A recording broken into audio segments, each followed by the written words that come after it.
Hey everybody, welcome to Farmer Jam. Jam is just what it means. It's to get up and say whatever you want without restrictions about how the fact that you're a fan of Phil, if you have a funny story about you and Phil, if you had a chance to meet him at a prior FarmerCon, or even if you didn't have a chance to meet him, but just how you were influenced, the impact that he had on your life. This is a very personal type of event, right? And so really anything goes except 10 minutes or 15 minutes per person does not go. That's what does not go, all right? We're looking probably at about 5 minutes per person. Don't have to fill the 5 minutes. I'm probably gonna talk for 30 seconds and then sit back down.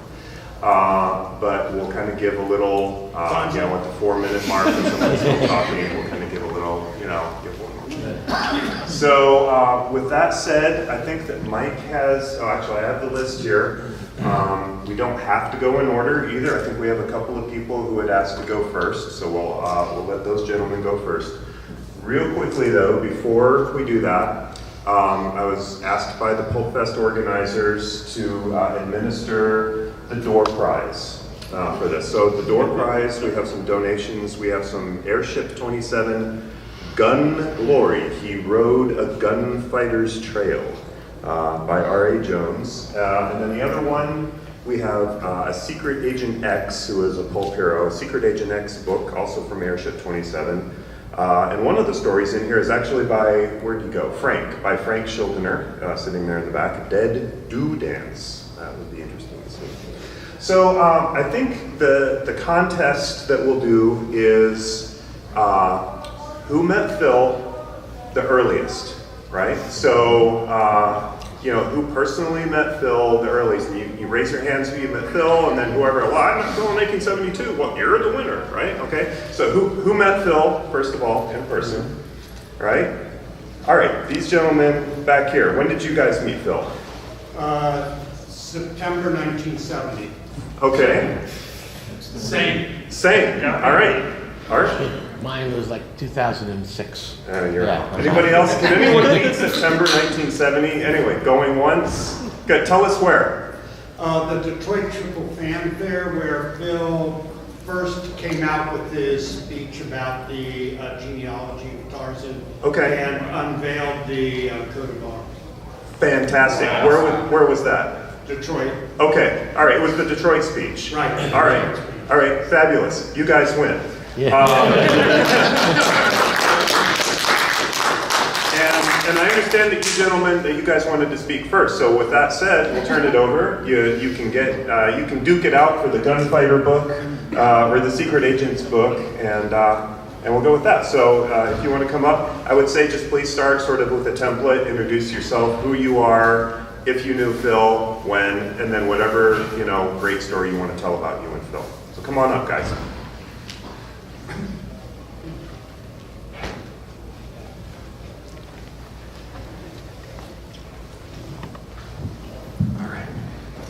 Okay, my name's Tom Krabacker, and I want to say that being asked to go first is a real pie in the face, because up until about 45 minutes or an hour ago, I had no intention of speaking here. I was only vaguely aware what was going on, but Mike corralled me into it.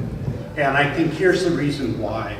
Both Mike Toman and I were friends together as undergraduates at Michigan State University in the early 1970s.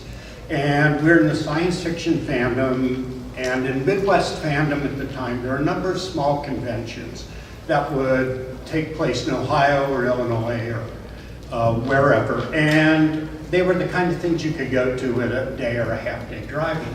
And Phil and Betty started going to these things around 1970 or 1971. And the conventions were small enough that you'd get a chance to just sit and talk to people. And Phil would be there, and Gordon Dixon would be there drinking. Gordy wouldn't, Phil didn't necessarily. And we kind of got to know each other because he was very approachable. They were both very friendly and affable. And even got engaged in a bit of correspondence, and we'd see them at subsequent conventions. Well, this goes back to the comment made yesterday, or was it Thursday, that Farmer tended to not just choose names at random, but he liked to choose names that had some significance, even if it's just a personal thing with him. And it turns out that I'm Tom, and that's Mike, showed up in his story, Sketches Among the Ruins of My Mind. If you've read the story, it's a science fiction story where an mysterious alien spacecraft appears over the Earth one day and circles it daily, and each day it passes overhead, the memories of one day is wiped from someone's mind. So you don't remember what you did yesterday, but your memories are solid up to that. And then the next day it passes, you lose the second day. And basically people's lives are being taken away from them. And the older people have longer to regress. The shorter people have less time to regress. And the main character has two little kids named Tom and Mike. And their memories are regressing.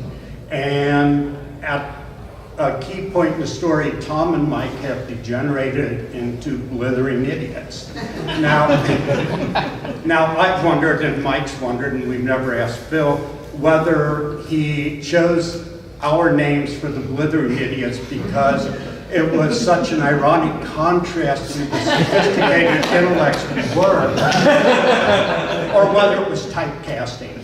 So if I have one story, I guess, to say about Phil Farmer or something, that would probably be it. Okay, my name is Michael I've been friends with Tom for what seems like forever, but it was only back in the 70s, which still seems like forever. And I'm the guy, I don't know if I remembered seeing something from Farmer or about how he was considering doing something with Doc Caliban and the Lovecraft mythos. But I actually wrote to Mr. Farmer in the innocence of my fanboy enthusiasm and told him that I had just experienced the night before a dream in which I had read the last, I don't remember the exact number, of the Bantam reprints of the Doc Savage books, and I had seen the James Bama cover with Doc duking it out with his shoggoth. And I thought this was a wonderful idea, and I wanted to share this with him just in case he thought that this might be a good idea to pursue. I'll let Tom continue from here because he remembers it in more detail than I do, because I was somewhat shell-shocked to get not one but two responses from Mr. Farmer on this proposal. It was just, Mike would share the letters he'd get, or I'd show him what I get, but he got back what seemed to be a kind of standard response to a fan letter saying, you know, Mike, thanks for your ideas, it's really interesting, but it was clearly the kind of brush-off letter you give to be polite. And then, about a week later, he got another letter from Phil saying, you know, I've been thinking about your idea, and it really has potential. I forget what the exact wording was, but it suggests he was going to go ahead with it.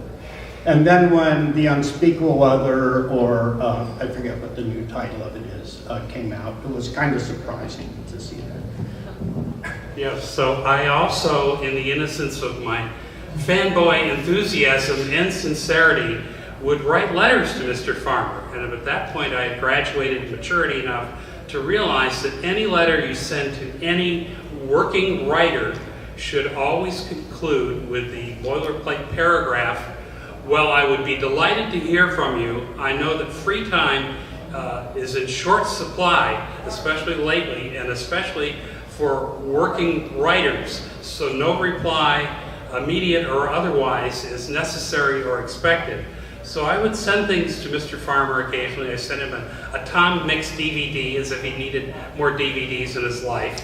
And since I was also a reference librarian, I was able to use the letterhead at my public library to request catalogs from every university press in existence, which would then come to my library in South Pasadena.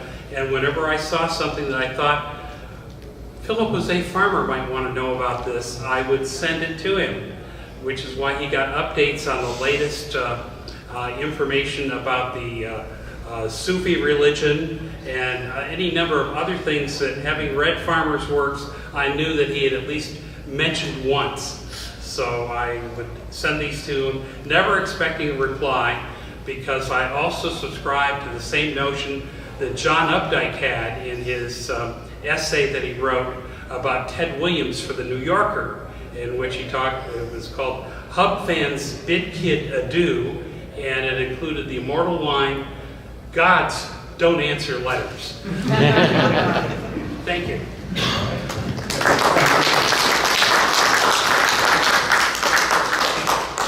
Thanks, guys. That was Oh, yeah. fabulous. Oh. So I think, and I'm going to go back to Meteor House headquarters and review the files again, but I thought that I had scanned that correspondence, your letter, suggesting the Doc Savage or Doc Caliban Cthulhu crossover. I could be making that up. Maybe I didn't see the letter. I know that I saw a reference to it, at least in a fanzine interview that he did, where he said he had received a letter from a fan suggesting that. So one of those two, I got it somewhere. And I'll get back in touch with you as I'm working on the book. Did you refer to the fan as a blithering idiot? That might have tied into that story. Or one of the blithering idiot twins. All right, so really in no particular order going now, I've got Bill Wormstead next. Bill, would you like to come up? And, Yep. All right, very good. I don't think I'm going to need the mic. We might need it for the video. Would you want me to? Yeah, that might help. All right. New book. All right. I'm going to be reading a small extract. In fact, this is Phil's as far as we know, first published story. When Phil was in the fifth grade, his classmates wrote letters to the Peoria County Tuberculosis Association about their Christmas seal program and their fight against TB. A 10-year-old Phil, however, wrote a short story which they published in their open-air Crusader newsletter. And it's called Christmas Seals Fight. Crash, bang, I got you in the ribs. Ho ho, laughed Mr. Christmas Seal. Ouch, yelled Mr. Germ, just wait till I stick you. Mr. Christmas Seal and Mr. Germ were fighting for their lives. Mr. Seal was trying to put Mr. TB Germ in jail as he had been making children sick. He was the leader of a notorious gang. Sorry, can't talk right.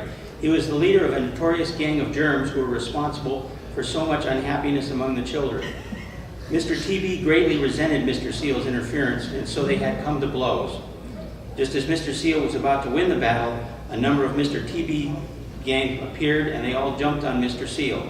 Mr. Seal had barely time to blow his whistle and call Mr. Milk, Mr. Vegetable, Mr. Fresh Air, and Mr. Sunshine. They pressed around the germs and soon killed them. Philip Farmer, grade 5, Columbia School.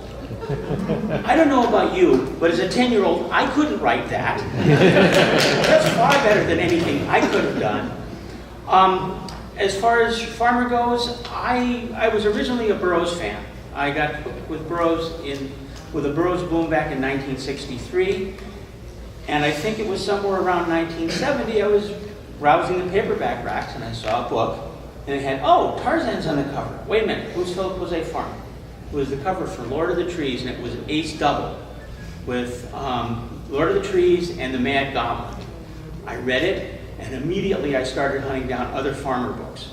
And within a couple years, I was starting to haunt the old bookstores, and now I've pretty much read it all. Except for this.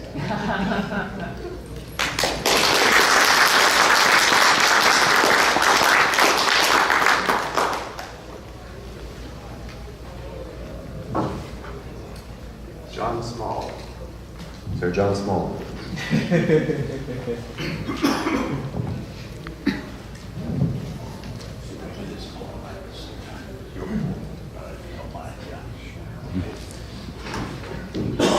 Okay, so the year is 1975. It's the summer of 75. I've just recently turned 12 years old.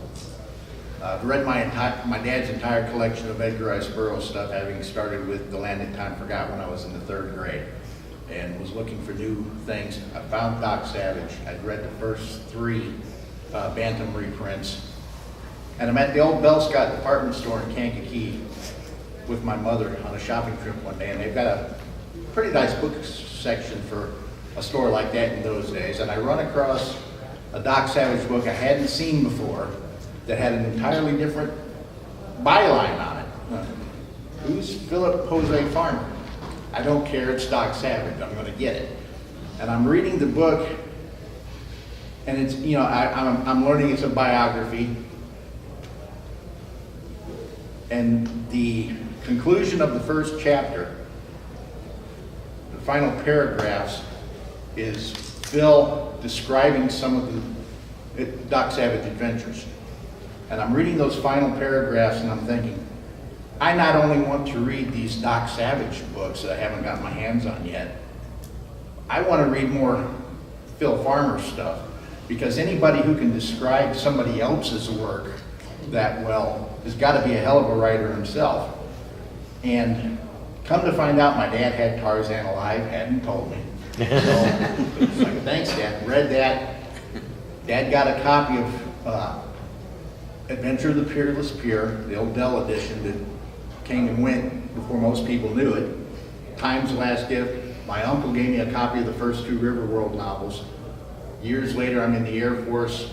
Just as Berkeley is re-releasing World of Tears novels, I fell in love with Phil Farmer.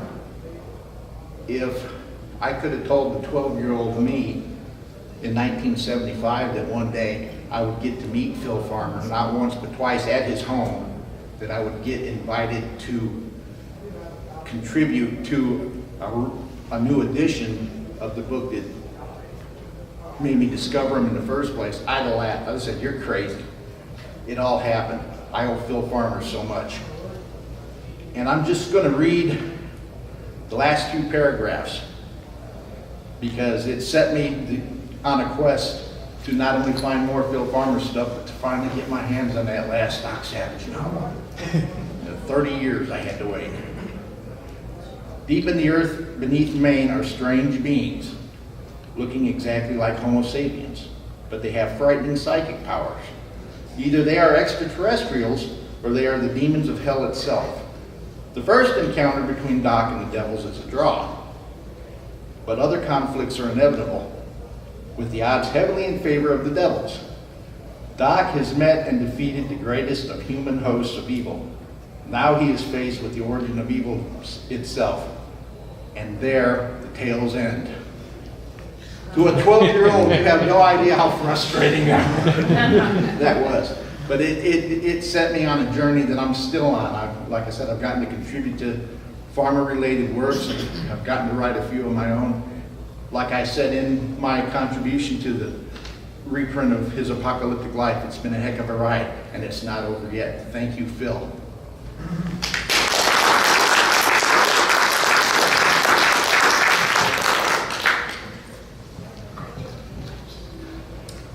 Mike.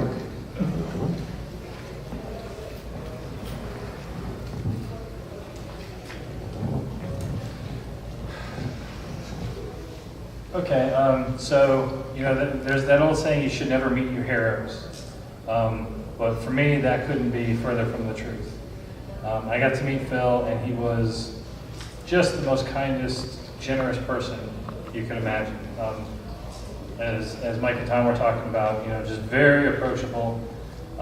First time I met him, I went to a book signing in Louisville, Kentucky in 1995.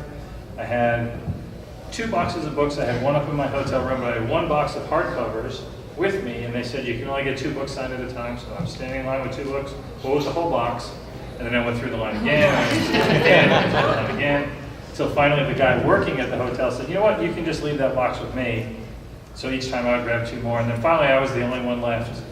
And he signed a bunch of books, and there was about 5 minutes left in the signing, and I said, I've got another box of paperbacks, I'll be right back.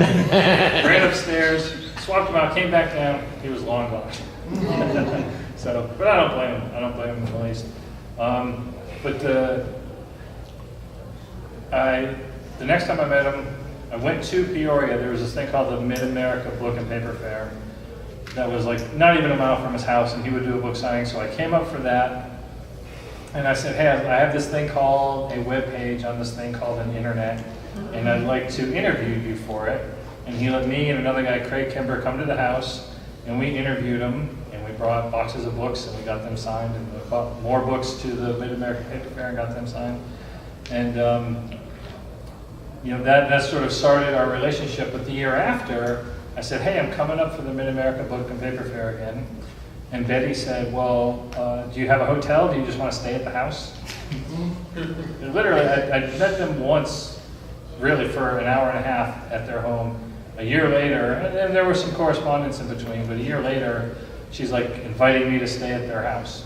So that night, so I come up to their house the night before the paper fair, and we're eating dinner on their beautiful back patio. One thing Betty did, Betty used to flip houses before anybody knew what that was.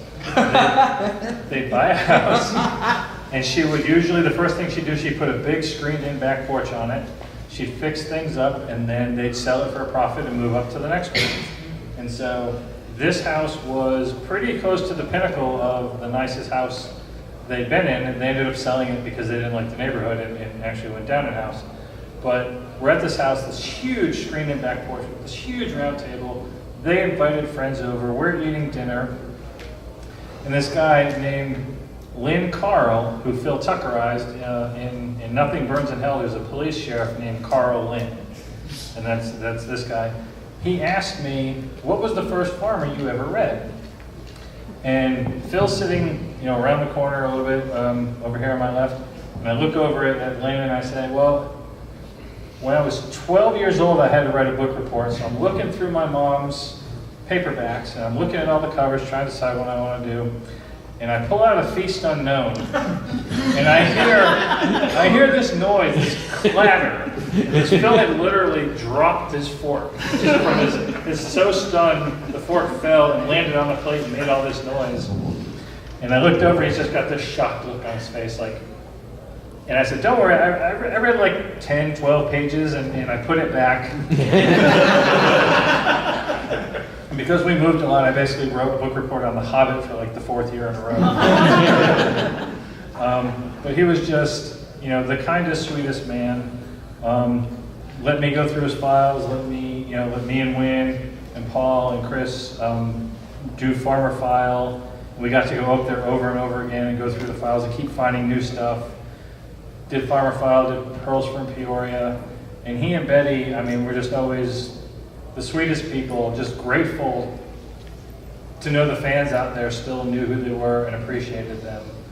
And as you probably hear other people say here today, just really getting into Phil changed the course of my life, because I would have never got into publishing for any reason other than, to bring Phil's stories to life that that were stuck in the trunk, as it were. So, man, I had a great closing to this, and I made no notes, I didn't write anything down. I can't remember what I was going to say to end it, but like I said, meeting Phil and knowing Phil and working with Phil really changed where I am today. I certainly wouldn't be here. I would have never gone to PulpFest. Wouldn't have met most of you guys if it wasn't for Phil. So I'm doubly grateful for that as well.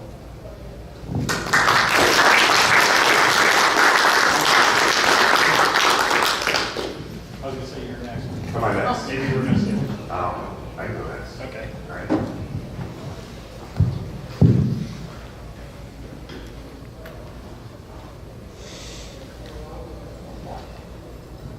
All right, so it's probably no secret to anyone here that my first book, just like John's, was Dog Savage, Tis a Apocalyptic Life, when I was 8 years old. Just like Mike, changed my life, changed the course of my life. I wouldn't be here through all the chains of events, in terms of my fandom of that book and of Phil's Wolf Newton works and his mock biographies. But so my story really flashes forward to 2005. It's the 4th of July weekend is approaching, and I get this email from Mike, and Mike says, "Hey, I'm gonna go drive up to the Farmers over 4th of July weekend, long weekend, and look through the files for Farmer File, because he was starting Farmer File then. They had invited me to start contributing, and so I said, yeah, I get a plane ticket, sure, I'll figure out where to stay, I'll figure it out. And I'm going, like it's really fast. And hadn't even gotten a hotel room or anything, I just got on the plane and went. And I show up there, so I'm gonna one-up you. you at least met them, right? And they let you stay in their house. I had never met Phil and Betty at all. I think I had had one very brief phone call, about 30 seconds with Phil. Betty called the house and said, "This is Betty Farmer calling for Phil Farmer for William Eckert or something." And I said, "Oh my God." And then I was, a blubbering mess on the phone. So I'd never met Phil and Betty, and got there, and they were just wonderful people. And they said, "Well, you must stay. You must stay over." Kidding? I wouldn't let somebody that I just met stay in my house. "No, you must stay in the basement. We've got a guest room, and you can look at the files with Mike." And I'm like, "Look at, a grandmaster science fiction. You're letting this stranger into your house to look at the files." And that's how they were. They were the most generous, kind people, and I will always be so grateful for that. They must have thought I was crazy, because we were in the evening, or maybe it was late afternoon, looking at the files, and I'm thumbing through the files, and suddenly I see a manila file folder in the tab, and it's written Pemberley. And for me, as a Wold Newton fan, understanding that Fitzwilliam Darcy and Elizabeth Bennet from Jane Austen's Pride and Prejudice, who lived at Pemberley House, they were at the Wold Newton event. I was like, "There's undiscovered Wold Newton stuff here," right? This is crazy. I got me yelling, and I'm sure they thought, "Who's this wild man that we've just let stay in our house?" And that turned into the novel Evil from Pemberley House. That night, they must have really been regretting allowing me to stay, because I got up and was, wandering around in the middle of the night to, take care of what needed taking care of in the middle of the night. And apparently, crossed into a room that I wasn't supposed to go to, and the house burglar alarm goes off. Right? It's at 2:30 or 3 a.m. and the sirens are going, and Betty comes downstairs, and what's going on? And I was mortified. But they didn't care. They were like, "It's fine, it's fine." Just like, this happens every day in the farmer's house. So I think really all I can say about Phil and about Betty, because this is also about Betty, is I'm so grateful to both of them for the way they were, and the fact that they were open and kind and welcoming like that, because that really enabled me to get to where I am today. It would not be where I am today. And I'm still, a blip in terms of being a writer and a publisher, but I'm very happy with it and content with it. And without them, their encouragement and just their kindness, my life would be very different. So, cheers to Betty and Phil.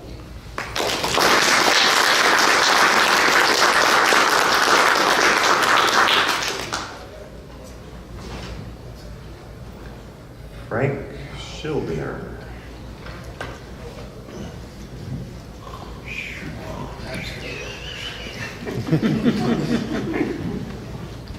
The only one here with his built-in heckling section right there. I had thought of reading something of Phil's, but there's going to be some other people doing it probably better and better choices than I do. So I just wanted to talk very briefly about what Phil actually gave me when I discovered him. I discovered him a little late than most people. I was about 15, and the majority of my reading material at that time went between Sherlock Holmes only and men's action books, which at a 15-year-old would really skew your way of looking at things. So a friend of mine who was into other stuff said, "Okay, you like action, you like adventure, read this." And he handed me Doc Savage's Apocalyptic Life. And I'd seen Doc Savage from Marvel Comics, odd-looking character, I mean, the way they drew him. And I'd seen some of the Bantam covers, which, when you don't have context on the Bantam covers, it's very confusing. So I said, all right, I'll shut him up at least. And I put down the Destroyer novel that night, and I picked up the book. And next thing I know, it's 6 a.m., and I'm still reading. And that changed everything. That day, I kept reading his book, called up my friend and said, "You're absolutely right." And he said, "Oh, well, I should have also given you Tarzan Alive." I said, "Sit still, I'm coming." It all changed then for me. I started looking beyond it. the easy stuff you can find in the Walden books be Dalton. Phil Farmer opened a lot of worlds to me, and I can't pay him back, except I keep trying to write good stuff. I'll never be a Phil. He got me into loving the pulp, why we're all here. Doc Savage, Tarzan. Yeah, when I read Tarzan Alive, I had now to read those books again. I'd read them a little bit.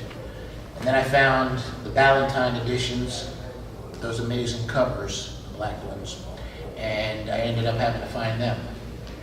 There's a whole story there, but I won't waste your time on it. All I can say is that Phil opened a lot of vistas to me. I'm a writer because of Phil Farmer. I have a much wider ability to read things thanks to him. I was pretty refusing to read a lot of good stuff because the school was trying to make me, and my attitude was, as most people's attitude, screw you. So every time I sit down and write a book, an article, or I'm reading something that a little outside, it's thanks to Phil. So thank you, Phil, and thank you all for listening.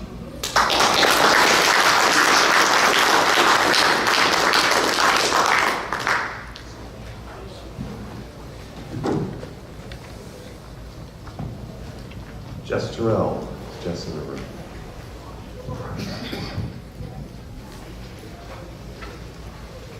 Thank you. Shouldn't be long. It's a real honor to be here with each of you celebrating this wonderful legacy. For years I've thought about coming, was unable to make it, but here now. And you all each to be congratulated for continuing this legacy, this celebration of these wonderful works, and this very imaginative writer, Philip Jose Farmer. So pat yourselves on the back. We sat here the other night to roughly 12:30 a.m. watching a video with him and George McWhorter, someone else who I think a great deal of. And it was just a real treat.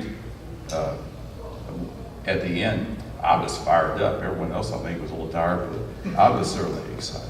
I recall seeing, I was always routinely every week visiting Rexall Walgreens stores and scouring that spinner rack, looking for another Burroughs book. And then one day I saw an Opar book. Gee, that's Burroughs, it's Tarzan. Oh no, it was Flight to Opar. I had discovered someone else was writing Opar stories, and I loved Flight to Opar. And certainly the continuation of those ancient Opar stories I think is absolutely superb, and I encourage that. Philip Jose Farmer's legacy also, by extension, continues Burroughs' legacy, which is also important to me. So please keep up the fine work, keep up these celebrations, and keep this dream alive.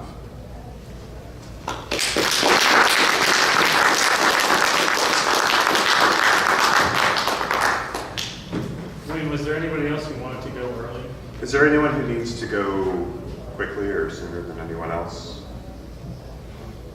All right. Okay, just making sure. Sure. Art. Mr. Sippo.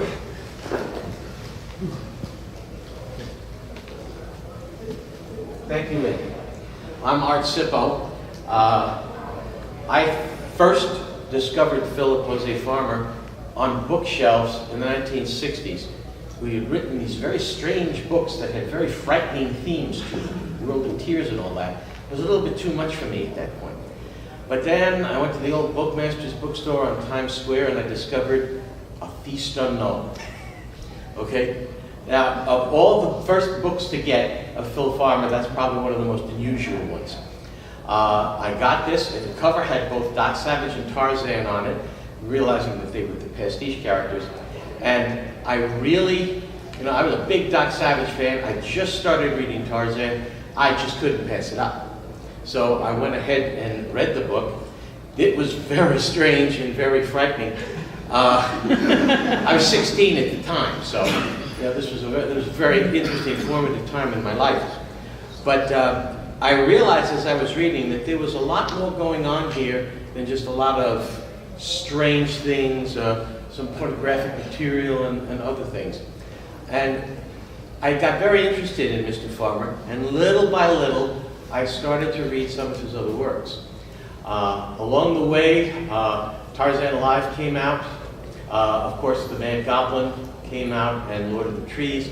And we started really around 1970. It was Phil's pulp period, which went for about 20 years, thereabouts. And I was just a consummate fan. I was getting everything. I was getting chapbooks, all kinds of things. But for me, two things really were very important. First was, Phil came along at a point in my life when I was turning from a boy into a man. And when I had to start thinking of values. And one of the big things that Phil Farmer always had in his material was what I called the Farmerian hero. This was someone who did not pass over his moral decision-making to somebody else. This was someone who took responsibility for his decisions, and he made sure that what he was doing was right, not because someone else thought it was right, not because it went along with the program, but because he thought through it. And that was very important to me in a formative period. I also, like so many people have mentioned, the whole Wool Newton thing, when it came up, got me into reading a lot of things I would not otherwise have read. So it made me a much wider, broaderly educated person. And interestingly enough, I got linked up with the FarmerCon guys up in Peoria. The last FarmerCon when Phil was with us, he had had several strokes. I had a chance to meet him. He was not able to talk to us at the time, but he was there. And on that day, I got the chance, we went out to dinner and I got to sit down with Betty. And we had a nice long conversation at dinner time. And it was one of the most interesting things. Phil passed a few months later. And about 3 months after that, Betty passed. And knowing Betty, I think that she just couldn't live without him. It was a very romantic thing. There was so much in love, so much in sync. It was a tribute to the man and to his wife. They were a power couple. The one last thing that I think is ironic but a lot of fun, when Titan was republishing the various books of Phil's, they were balking at doing A Feast Unknown because they thought that it was too violent, too sexual and all that. And I talked about it with some of the boys from FarmerCon. So when they asked me to give a presentation actually at FarmerCon to talk a little about A Feast Unknown and where it fit into Phil's canon, the talk went very well. Wynn asked me to write a fleshed out portion of this, and we sent it to Titan Books, and it was one of the things that helped convince them to write, to publish the book. They included it as an afterword. They even let me do a short introduction as well. And I can't tell you how that made me feel, because that was the first book of Phil's that I had known, and I had the opportunity to help keep it alive. To keep it for future generations. So I owe a lot to Phil. I could go on and on about a lot of the influences from him, but I think that he was a genius. He was underrated in some ways, and people didn't quite understand, you know, a guy who was honest enough to talk about things that meant something to people, that meant something to readers, a guy who understood, and a guy who understood what real morality and ethics was about. Was taking responsibility for your own actions. That's my tribute to Phil.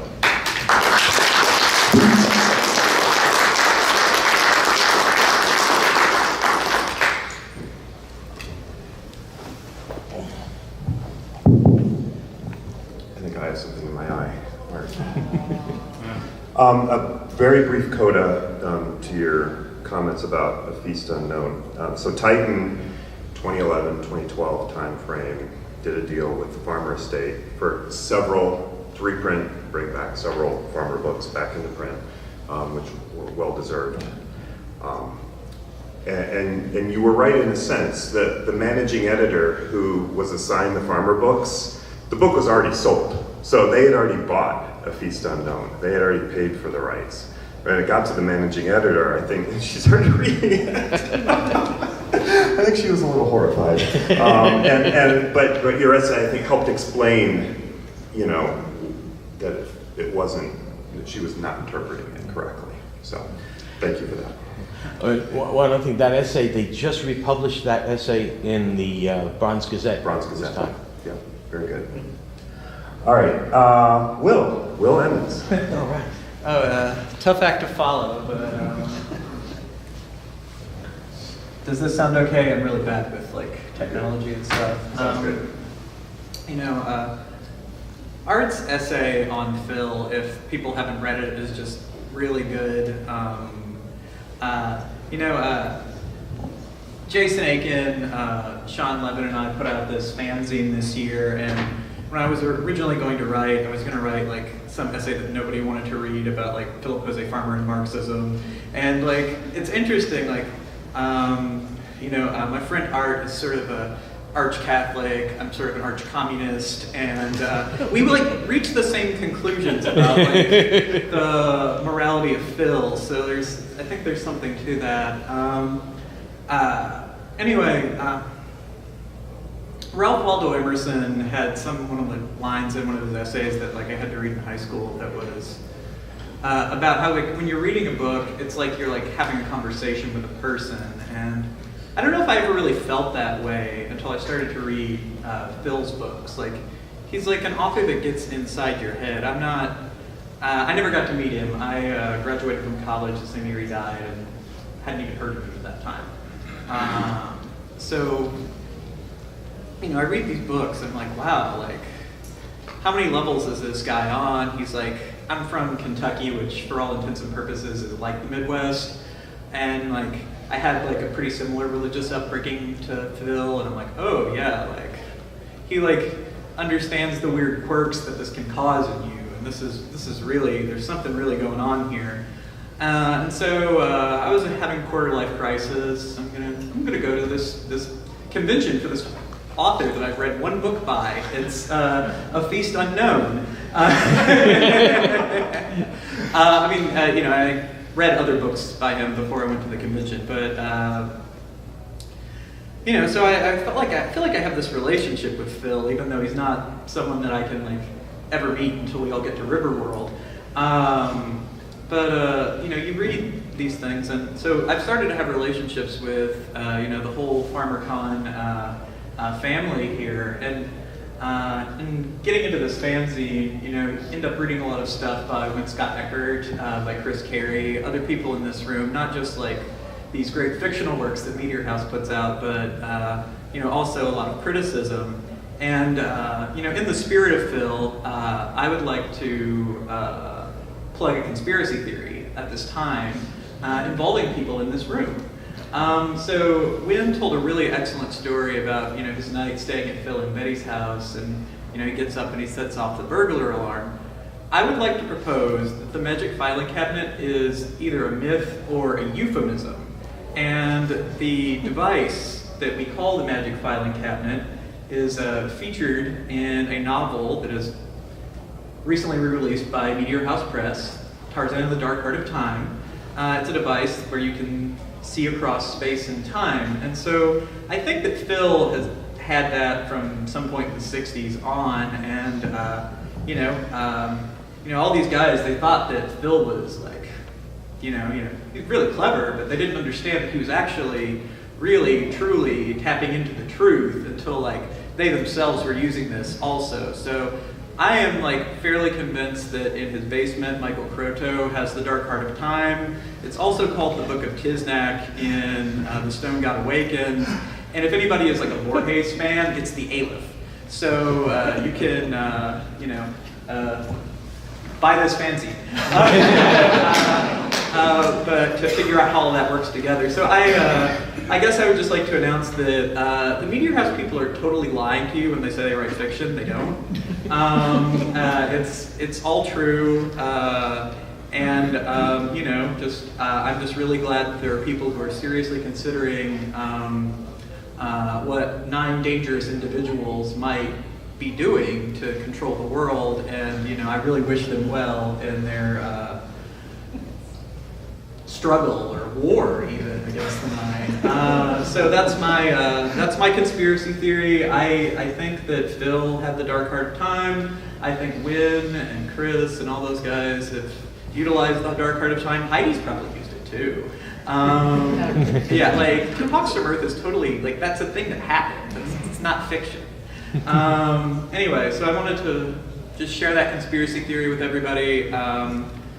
Phil is just like, I don't know, he's the image on my desktop of my computer. I look at a picture of him every day and I just look him in the face. Anyway, that's all I have to say about that.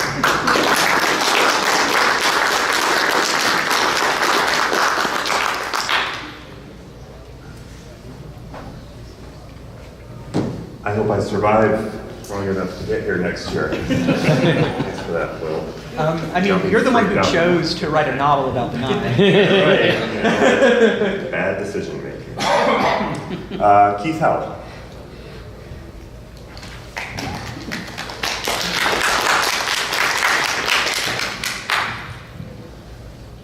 No prepared remarks, so just coming off when you need to. I have no conspiracy theories. I came to know a Phil Farmer later than probably any of you guys. I was in my 20s. I mentioned before, I've written a blog before, and then they published it in Doc Savage edition once. Really up until the 90s, or like 1990. In terms of Philip José Farmer, the closest I'd had to an encounter with him and his writing was that I had seen a copy of Doc Savage's Apocalyptic Life at a library in Fort Hood when I was in 5th grade. And I took note of it. But that's about as much as I had. When I was a kid, I think I was 10 years old when the Doc Savage movie came out. I know everybody hates that movie. When I was 10 and living in Puerto Rico, we loved that movie. We saw it repeatedly, and we were running around, we were playing Doc Savage. We didn't know that here in the States, nobody liked it. We thought it was great. So, I came into it from that perspective. I'd already, as a little kid, Ron Ely was Tarzan for me, and Harry was Doc Savage too. Wow, that's cool. So anyway, I did a whole lot of reading. I was a voracious reader as a kid, but once I got into middle school, high school, girls and comics, and college, then forced reading. I wasn't doing much reading. Outside of some Clark and Heinlein, I just really stuck to comic books. And then about 1990, I think it was 1990, that was when Starlog published the lengthy 2-part interview with Philip José Farmer by Will Murray. And that's what pulled me to Philip José Farmer. I remember reading it. I was on a trip. I had gotten the Starlog, and I'm reading this thing. It was extensive. If you've never read it, I reprinted it actually on my blog. With permission. It's really good. It's comprehensive up to that point. Phil's got some great comments in there, great descriptions of the books and themes and all that kind of stuff. And I remember telling my wife we're on a trip to New Orleans, and I was reading it, and I said, who is this guy? Why have I never heard of him? Because every single book that they mentioned on there sounded like something I wanted to read. And so, probably the next year or so after that, we took a trip, drove to Kerrville, Texas. If you've ever been to Texas, you might know about Kerrville. If you haven't been to Texas, you've never heard of Kerrville. But we went out there. It's out in the highlands of Texas. And there was a used bookstore. Went in there, and I just thought I would look. And I found Farmer's books, and I walked out of there with Tarzan Alive, The Other Logophilius Fog, and The Wind Wheels of Ishmael. So that's where I started. Right there. And yes, I devoured Tarzan Alive. It was like, wow, this is amazing. Good God, how did I not know about this?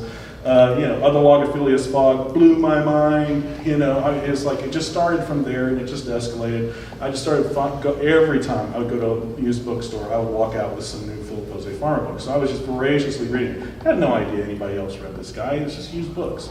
Occasionally, I would suddenly shock myself. I'd have the World of Tears books, and I'd suddenly found Red Orc's Rage in a warehouse sale. I'm like, wow, that's kind of cool. I didn't know that existed. Grab that, read that, blows my mind. And we get to the point where we get to the internet age, and I get on the internet, and one of the first things I just decided to do is I use Dogpile, and I go searching for address, and I find Philip José Farmer's address online where I can access it. And I'm like, Peoria, I think that's him. So I drew a picture, because I was an artist, and illustration of Phil, and I had, Tarzan, and I had like a blimp back there and stuff like that. Anyway, it was about 11 by 14. I drew it up, and I wrote him a letter, And I mailed it to him.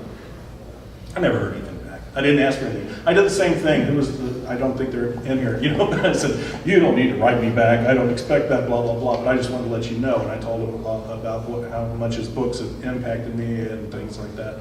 And I have lost to my memory all the details about how eventually Mike got in touch with me about doing something. And that was at the point where I kind of quit doing art. I decided I was burned out and decided to go back to law school. Best and worst decision I ever made. And it was in law school that I helped do some art for Mike related to Phil. And Would you like to hold that? oh yeah, I did one of those, one of the covers that I've done. So since then, I've just done lots and lots of artwork related to Phil José Farmer. And I got to meet him a couple times. I got to be at their house, spent some time talking to Betty. I somehow inadvertently, you probably don't even realize it, I somehow started a signing frenzy at his house that time when we were up there. I got somehow stuck upstairs with Phil alone while everybody else was downstairs, and we were talking a little bit, and he was grunting, and he would laugh, and I would say something stupid, and then I realized this is around here, and I pulled out that copy of the Tarzan line, which has would you sign this for me? And he laughed. He said, sure. You got a pen? I said, yeah. When I grabbed a pen, and as he was signing it, I think Wynn came upstairs and saw that, and suddenly all these people came up, and then all of a sudden a whole big signing frenzy started. I thought I was slyly getting a book signed by Phil. It would have been my first book signed. I think that's the only one I actually got him to sign, was that one in his lifetime. Mike had been nice enough to get me a signature from him for that. That was really meaningful. I had it framed at the house, just that page from Phil with, I love your illustrations, Phil José Farmer. And that's just, I don't know how to explain it. It's just everything he's ever written has affected me. And it hasn't just affected me. That's when I'm sitting out there, it's good I did the preparing it, because as I'm sitting out there and I was listening to everybody and I'm looking at everybody, and the greatest legacy or impact of Phil José Farmer's writing, okay, not him as a person, that was different, but of his writing is that nobody just reads it. They all suddenly want to create themselves. It's like everybody out here almost, I think, has involved themselves beyond just sitting back and reading or sticking them in a bag and putting them away. Everybody here seems to be driven to analyze, to criticize, to publish, to draw, to write, and all of that. That's Phil José Farmer's life, is all of this. It's like he's gave birth to this. And it's kind of, I don't know, is there anybody else out there that nowadays that's like that? It just inspires so many people when they read it. It gets, like you said, it just gets into you and it makes you have to do something. Not just passively take it in, but to actually contribute back to it. Let it come out of you. And that's what it was like when I drew that picture for him. It had been bubbling up in me. It's like I needed to draw it. All this stuff in my head, I needed to get it out. And then I needed to share it. So I shared it with him. And somehow, here I am now, and I'm still doing it. Thanks, Mike. Thanks, Will.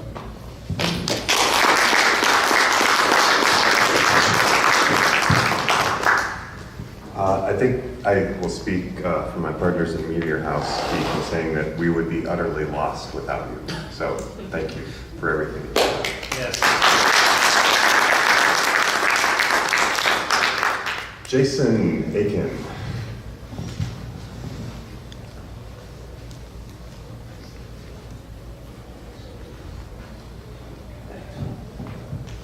Hey everyone, I'm Jason Aiken, and my discovery of Philip José Farmer kind of coincides with my discovery and I guess of the pulps themselves.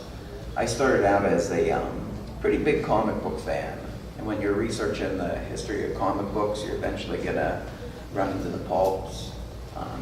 Doc Savage, The Shadow, Tarzan, Conan. And throughout my research, a name kept popping up in relation to all, especially, The Shadow, Tarzan, and Doc Savage, is Philip José, farmer guy. And this was all about roughly 2008, 2009, 2010, somewhere. And once I really started digging in and getting some concrete information on them, I Googled one day, and it was announced that Mr. Farmer unfortunately had passed.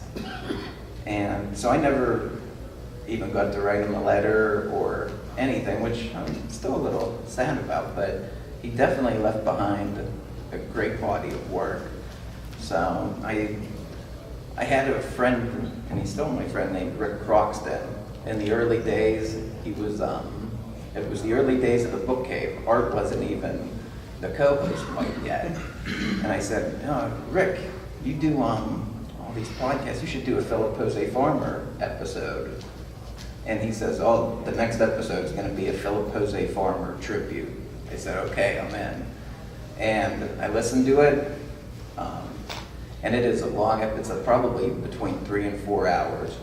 Wynn's on it, Paul's on it, Mike's on it for the segment, and then Art does a segment with Rick at the end. And it was like the Philip José Farmer explosion of information that I was looking for. I can't tell you how many times I listened to that podcast and just jotted down, okay, I need to get this book, need to get this book, that book, that book.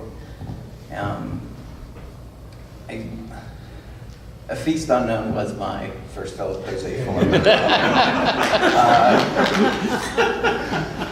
But what I did first was I said, okay, I'm reading all this stuff about it. I can't just read it cold. I should probably read the first 2 Tarzan books and The Man of Bronze. So I did, and I think that gave me a real good baseline to see what Farmer was doing, and it wasn't as much of a shock as just going in cold. But yeah, I'm a huge fan of his entire pulp period, especially the King Bar series. I like The World of Tears. My first FarmerCon was in 2011. I believe that was at FarmerCon 6 at PulpFest 2011. That's when I first met, Paul, Mike, Wynn, a lot of you in this room actually. And that was a great experience because the openness and affection that the farmer showed, all you guys showed that same to me, and I really appreciated that. You guys were very welcoming, and that's still appreciated to this day. And it's been great coming back every year and seeing everybody. This year I kind of took the next step in farmer fandom for myself personally. As Will mentioned, me, Will, and Sean, we started putting out our own farmer fanzine, hopefully in the spirit of, I believe, Farmerage and Farmer File, and now Farmer Fan. So I just glad to be here, glad to be, associated with everybody, and it's great being here to celebrate Farmer's birthday. Thanks.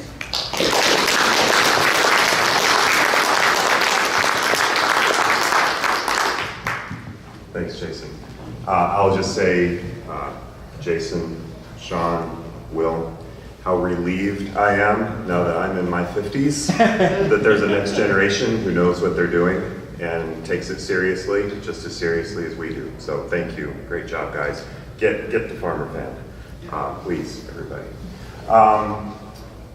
Chris Carey, you're up.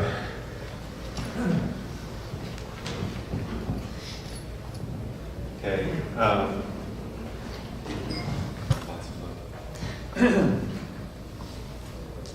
I just wanted to say something about how how welcoming Phil was and how encouraging he was to aspiring authors who were influenced by him. And I thought the best way to do it would be to read my remembrance to Phil that I wrote after he passed. It was published in Locust magazine in 2009. So I first met Phil just over 10 years ago, it was in 2009, when he was 80 years old. We corresponded briefly about an article I'd written, which he'd called stimulating. It was about enough to make my young writer self weep, having the man who'd written The Lovers and Tarzan Alive and The Unreasoning Mask write that to me in a letter. When in 1998 I drove from eastern Pennsylvania out to Peoria, Illinois to meet Phil at a local library event in his honor, he thought I was crazy. I don't know if it'll be worth the trip, he told me in his self-deprecating tone. I think that he secretly was pleased. He'd never achieved the same breadth of fame as some of his luckier SF peers, but I think maybe he knew he had something better than that. The ability to make each of his readers, or at least the perceptive ones, think that they've been let in on a secret. Otherwise, why else would he have planted such a wide array of esoteric Easter eggs throughout his writings? So many, in fact, that it would be impossible for a single person to ever find them all.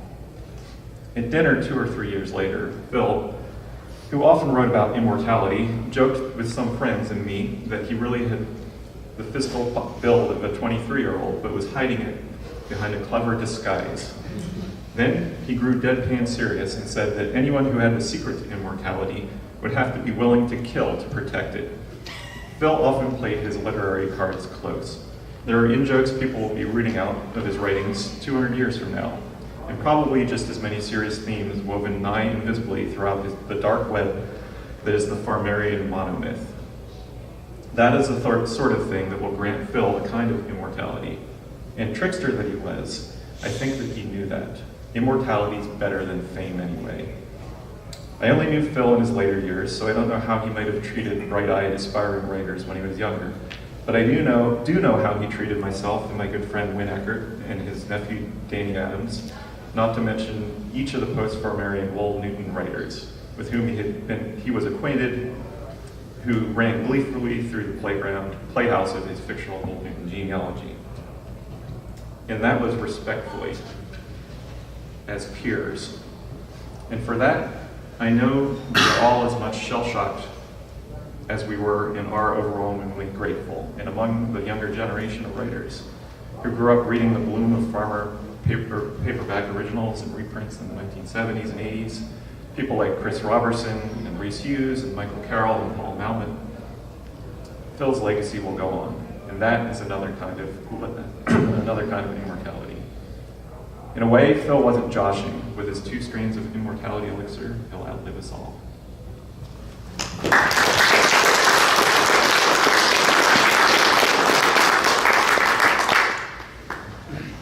Chris, I think you read a typo in the middle of that because you said his fictional Wold Newton genealogy. Chuck?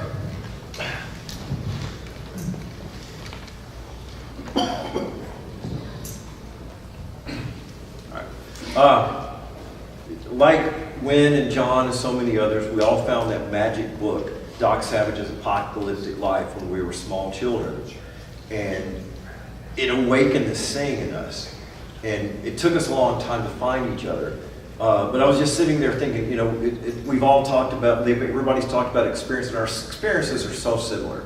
By the time I actually got to meet Phil, he was pretty much in a wheelchair and didn't have anything to say. And I saw so many people just leaning over, getting into his face, blah, blah, blah, blah, blah, blah, blah. And I know that just must have been nauseating for him. So I just walked up to him and said, "Thank you, sir." And I backed away, you know, I just said thank you. But what I was sitting there thinking is like, what this Wold Newton thing, I became obsessed with it. And I would try to tell other people about it, and their eyes would just gloss over. Does anybody remember that Blind Melon video where the little girl's wearing the bumblebee suit, and she's dancing around in it, and everybody's just kind of shunning her?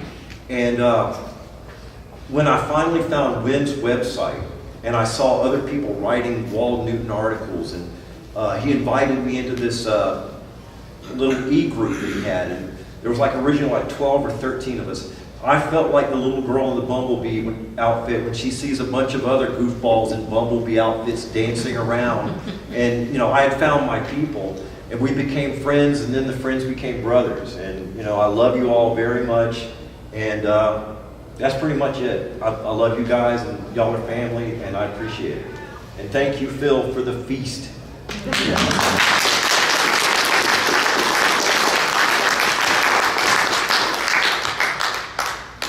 We love you too. I'm serious.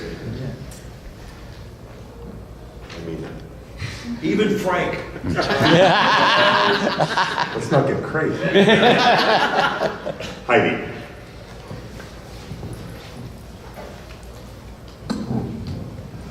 Hello, I'm Heidi Ruby Miller. I cannot think of Philip Jose Farmer without thinking of Christopher Paul Carey. Anyone who knows a little bit about my story, how I came to the Farmerverse, knows that it was completely because of Chris. I was lucky enough to write a bibliophile about Tongues of the Moon, which I know is one of those that not everyone has read, but I loved it because I came from an anthropology background, as did Chris, and he said, "You're going to love this book," and he was correct. And then I read Two Hawks from Earth, and I wrote a nice little short story. You already saw this one. That was in the expanded worlds portion of, I think this was number 3 that came out. And then that later led to Man of War, which I expanded. They have the short story in here, and it also expanded the further adventures of Two Hawks from Earth. And I would like to read to you the foreword that Chris wrote for me. I'm only going to read you a couple of paragraphs from it, but unfortunately this is going to play right into Will's conspiracy theory. I apologize for that way ahead of time, but I think that it says just as much about Phil and how I feel about the relationship that I had with a man that I also never met as well.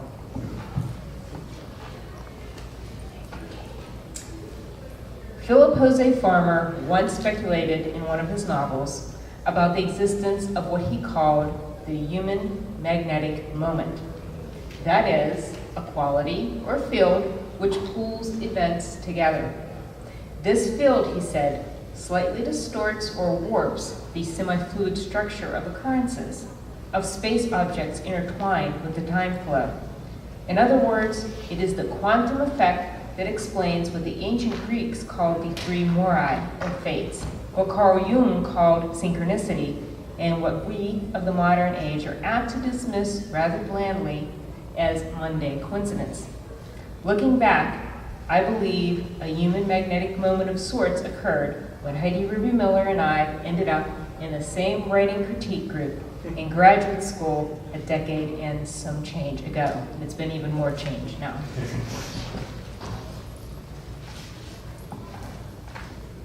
When Heidi and I first met, neither of us had any idea we would both one day expand upon the worlds and works of a grand master of science fiction.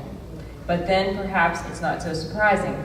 In my experience, if there is a human embodiment of the quantum entangling magnet that pulls events together, it is Philip Jose Farmer himself. Once one falls within the sphere of his literary influence, the semi-fluid structure of occurrences is bound to warp a bit and open up a dimensional gate or two. And I thank Chris for the opportunity, and I thank Wynn, and I thank Mike, and of course I thank Paul. Because without Meteor House, I would have never found the relationship that I do have with Farmer today. So thank you.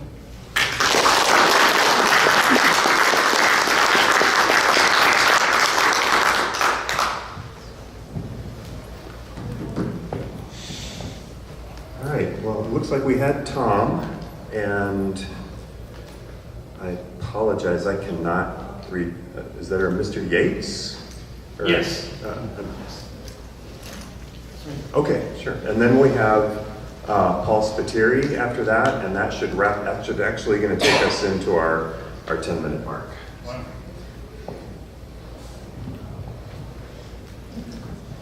Hi, I'm Dewey Yates, and I'm an outlier in this crowd, I think, a little bit. This is my first PulpFest.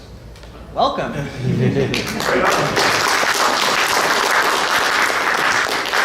mostly came for Joe R. Lansdale, but I was delighted to find out that FarmerCon was part of it, because I love Phil's work, and I'll kind of explain a little bit how I got to Phil, because it kind of ties into the way he does it. The things connect. So, as a kid, I loved monsters and Star Trek. So, eventually, when I'm reading, I get into sci-fi. So, I read the first Tarzan book, didn't read any of the others. Really loved it, but I didn't, for some reason, continue on. Then I went to science fiction, and I read the usual suspects, some Asimov, Heinlein, Clarke, who I still love a lot. And then I was into a lot of horror guys, so Stephen King. And he mentions this guy, Harlan Ellison, at Danse Macabre. So I got to find out about this Harlan Ellison guy. And that leads me to Ellison and the new wave science fiction writers. Again, Dangerous Visions and Dangerous Visions. And there's this story in there, Riders of the Purple Wage. And I didn't even understand it all. I still don't, even as an adult, and I've read Ulysses. But I love the play of the language. And there were other writers in those books, like Richard Lupoff's The Ben Fenn Boomer Boys. I don't know if you ever read that. And I just love that most of the writing up to that point is pretty much point A to point B. People are writing and moving along. But this was like language just exploding off the page and doing all these kinds of interesting things. And so I just became obsessed with him, and I read some of his books. Luckily, I grew up in the 80s when there was a lot of science fiction being published in paperback. So I read stuff like The Purple Book and The Unreasoning Mask. And you know, it just, these other things, later in life, you read Ulysses, or you read some of the other things that he was playing with. And and Ellison was still one of my literary heroes in Lost in this year. That was just devastating to me. So I'd like to read one page from one of my favorite stories by Phil. This will be fun, because this book is light. And unlike the rest of you, I have never read Doc Savage, though I bought it. And some of the Feast Unknown, I always heard about it, never read it, so I got that. So I got a lot of great reading ahead of me. So one of my favorite stories is The Making of Revelation, Part 1. Okay, so it's a little tribute both to Phil and to Harlan. And in the story, God decides to film the Revelation. He has Cecil B. DeMille brought back to life to do it. And so he's going to do this huge, huge production, and they're going to do some rewriting of the script. Okay. They're doing it, Raphael shouted, but maybe you don't understand. This isn't the way things go in the book of Revelation. We'll have to do some very extensive rewriting of the script, unless you straighten things out. God seemed very calm. The script? How's Ellison coming along with it? Of course, God knew everything that was happening, but he pretended sometimes that he didn't. It was his excuse for talking. Just issuing a command every once in a while made for long silences, sometimes lasting for centuries. He had hired only science fiction writers to work on the script, since they were the only ones with imaginations big enough to handle the job. Besides, they weren't bothered by scientific impossibilities. God loved Ellison, the head writer, because he was the only human he'd ever met so far who wasn't afraid to argue with him. Ellison was severely handicapped, however, because he wasn't allowed to use obscenities while in his presence. Ellison's going to have a hemorrhage when he finds out about the rewrites, Raphael said. He gets screaming mad if anyone messes around with his scripts. I'll have him up for dinner, God said. If he gets too obstreperous, I'll toss around a few lightning bolts. If he thinks he was burned before, well, Raphael wanted to question God about the tampering with the book, but just then the head of budgets came in. The angels beat it. God got very upset when he had to deal with money matters. So that questioning of religion, too, was part of it, and the language and the fun, the humor of that, it was just brilliant. And I never got to meet the man, but as you said, you kind of meet him in the books. So thanks to Phil for all the reading I've had so far and all the reading I'm going to have after the ton of books I bought. Thank you.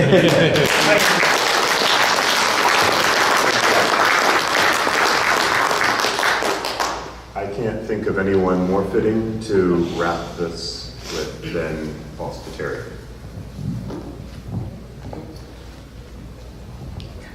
Good afternoon.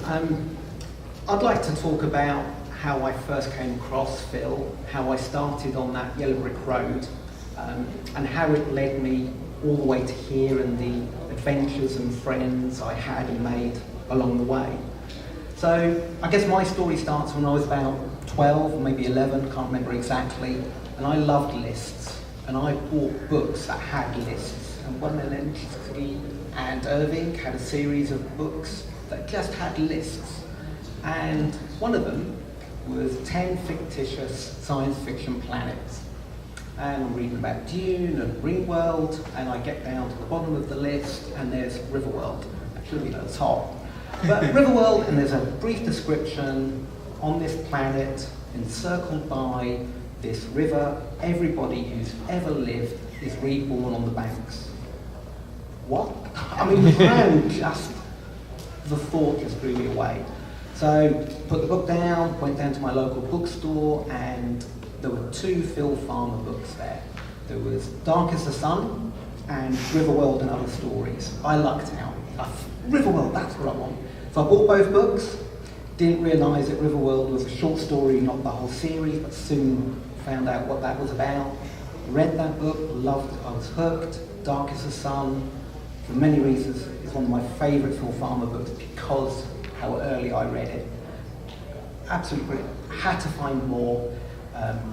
Found every book I could, toured everywhere I could, sent cash in the post to the States from the UK, you know, trying to get books, and they would send me books back and credit notes, and they didn't have them, useless to me. But slowly built up my collection, and then came the internet. Dial up at home, managed to find even more books, ordered them, got them sent over. And one of the things I bought was a convention program from a guy called Tracy Knight, who some of you will know.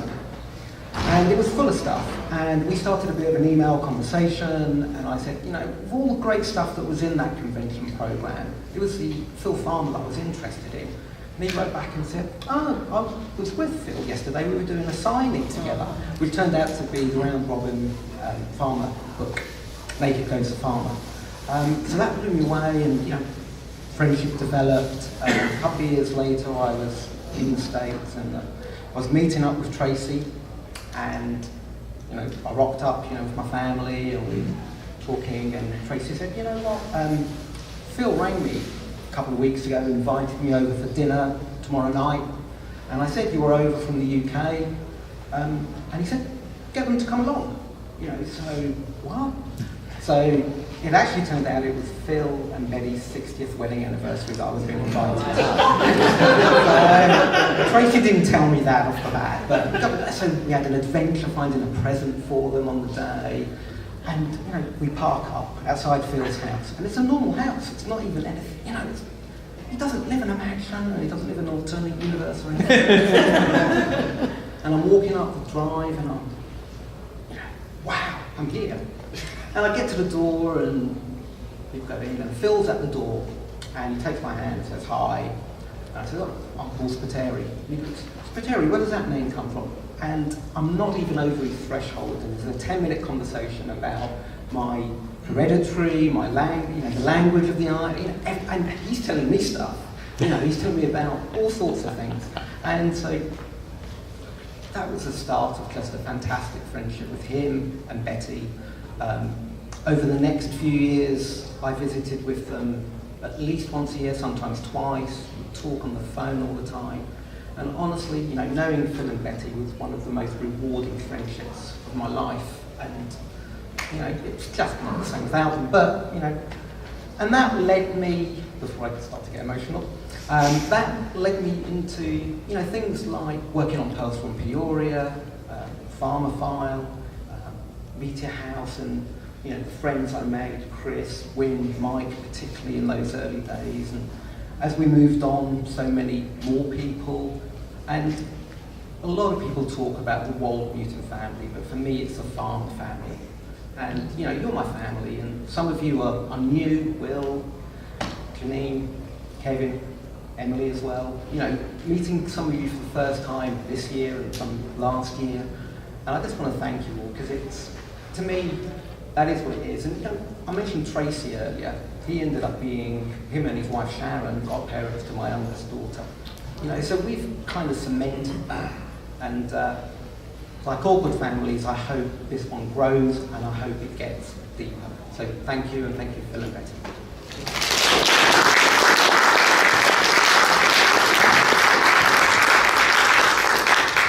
Everyone, that concludes. I'm sorry, we're going to have to defer to our next folks. I'm really sorry that we're at time. This was everything we could have hoped for. These tributes, the talk of family. Thank you, everybody, for coming and for sharing your thoughts and your feelings about Phil and about Farmer and Betty. Forget Betty. Thanks a lot.